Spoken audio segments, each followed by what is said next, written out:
આજે ભારત બંધનું એલાન છે તે આપવામાં આવ્યું હતું, જેમાં ખાસ કહી શકાય જે ST/STને લઈને જે સુપ્રીમ કોર્ટ દ્વારા જે નિર્ણય લેવામાં આવ્યો હતો તેને જ લઈને આ બંધનું એલાન છે તે આપવામાં આવ્યું હતું। આ બંધનું એલાન આદિવાસી નેતા દ્વારા આપવામાં આવ્યું હતું, જેમાં ઘણી બધી જગ્યાએ જે બંધને મિશ્ર પ્રતિસાદ જોવા મળે છે, પરંતુ આદિવાસી જે વિસ્તાર છે ત્યાં આગળ બંધને સમર્થન છે તે જોવા મળી રહ્યું છે। ત્યારે આદિવાસી વિસ્તારમાં કયા કયા વિસ્તારોમાં બંધનું પાલન છે કે જે જોવા મળી રહ્યું છે તે વાત કરીશું આ વિડીયોમાં। નમસ્કાર, હું મયુર મેવાડા, આપ જોઈ રહ્યા છો નિર્ભય ન્યૂઝ।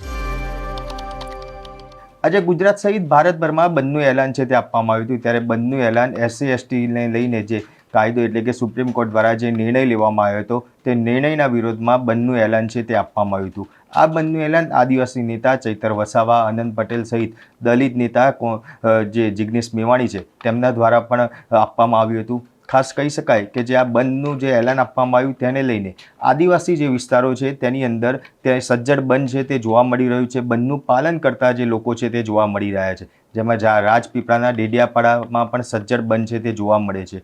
માત્ર ડેડિયાપાડા નહીં પરંતુ આદિવાસી વિસ્તારમાં આવેલા જે ગામો છે ત્યાં પણ સજ્જડ બંધ છે તેનું પાલન કરતા લોકો જોવા મળી રહ્યા છે, જેમાં ખાસ કરી ડેડિયાપાડા, સાગબારા, નર્મદા, રાજપીપળા સહિતના જે જિલ્લાઓ છે તે તાલુકાઓ છે તે તમામ જગ્યાએ બજારો છે તે બંધ જોવા મળી રહ્યા છે। લોકોએ સ્વયંભૂ આ બંધનું પાલન છે તે કર્યું છે અને આ જે બંધનું એલાન આપવામાં આવ્યું છે તેને સમર્થન છે તે આપતા જોવા મળી રહ્યા છે। ડેડિયાપાડાનું બજાર જે આમ કહી શકાય કે ચાલુ દિવસે ધમધમતું હોય છે, પરંતુ આજે જે બંધનું એલાન આપવામાં આવ્યું તેમાં વેપારીઓ દ્વારા પણ આ બંધને સમર્થન આપવામાં આવ્યું અને સ્વૈચ્છિક જે આખું બજાર છે તે બંધ રાખવામાં આવ્યું છે। જે પ્રમાણે વિડીયોમાં પણ જોવા મળી રહ્યું છે કે જે આખું બજાર જે લોકોએ સ્વૈચ્છિક બંધ રાખવામાં આવ્યું છે, ત્યાં ચુસ્ત પોલીસ બંદોબસ્ત છે તે પણ ગોઠવી દેવામાં આવ્યું છે।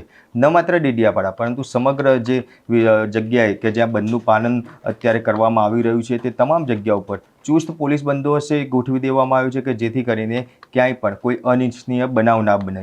ત્યારે ડેડિયાપાડાના ધારાસભ્ય ચૈતર વસાવાનું પણ કહેવું છે કે જે સુપ્રીમ કોર્ટનો જે નિર્ણય છે તે નિર્ણયને લઈને વરવિગ્રહ થાય તેવી સ્થિતિ ઊભી થાય એવી છે અને એટલા માટે જ તેનો વિરોધ છે તે કરવામાં આવી રહ્યો છે। ત્યારે આ વિરોધને લઈને અંબાજીથી લઈને ઉમરગામ સુધીના તમામ જે આદિવાસી જિલ્લાઓ છે, જે ગામો છે તે તમામ જગ્યાએ બજારો સજ્જડ બંધ છે તે રાખવામાં આવ્યા છે અને તેનું સમર્થન છે તે પણ આપવામાં આવી રહ્યું છે। ત્યારે આ જ બાબતને લઈને વધુમાં ચૈતર વસાવા શું કહી રહ્યા છે તે પણ આપણે અહીંયા સાંભળીએ। નામદાર સુપ્રીમ કોર્ટના ચીફ જસ્ટિસ ચંદ્રચૂડ અને એમની 7 જજોની બેન્ચ દ્વારા 1 ઓગસ્ટ 2024ના રોજ જે ચુકાદો આપ્યો છે, જે સંવિધાનમાં આરક્ષણની જે સંવિધાનમાં અનુસૂચિત જાતિ અને જનજાતિ માટે આરક્ષણના પ્રાવધાન છે, ત્યારે આ બેન્ચના ચુકાદાએ એવું જણાવ્યું છે કે ક્રિમિલેયર અંતર્ગત રાજ્ય સરકારો જ્ઞાતિઓના વર્ગીકરણ કરીને અને અનામત આપી શકે છે। ત્યારે આમ કરવાથી જે બંધારણના મૂળ હેતુ છે, સિદ્ધાંતો છે, એનું ઉલ્લંઘન થશે। આરક્ષણમાં વધારો કે ઘટાડો કરવાની સત્તા આર્ટિકલ 341, 342 મુજબ એ રાષ્ટ્રપતિ કે સંસદને જ હોય છે।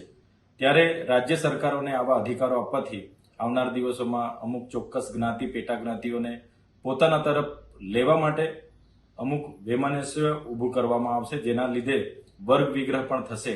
એટલા માટે આ ચુકાદાનો અમે વિરોધ કરીએ છીએ અને જે રીતે ભારતના ST અને SC સમુદાયના તમામ સંગઠનોએ ભારત બંધનું એલાન આપ્યું હતું, ત્યારે અમે પણ ગુજરાતના સામાજિક, રાજકીય તમામ અગ્રણીઓ, સમાજના સંગઠનો બધા જ અમે ભેગા મળીને બેઠક યોજી, ચર્ચા કરી અને ચર્ચાના અંતે આ બંધના એલાનમાં અમે પણ સમર્થન જાહેર કર્યું હતું અને આ બંધનું એલાન અમે પણ આહવાન કર્યું હતું અને આહવાનને ધ્યાને રાખીને આજે અંબાજીથી ઉમરગામ સુધીના તમામ જિલ્લા, તાલુકા મથકો હોય કે તમામ બજારો હોય સજ્જડ બંધ રહ્યા છે।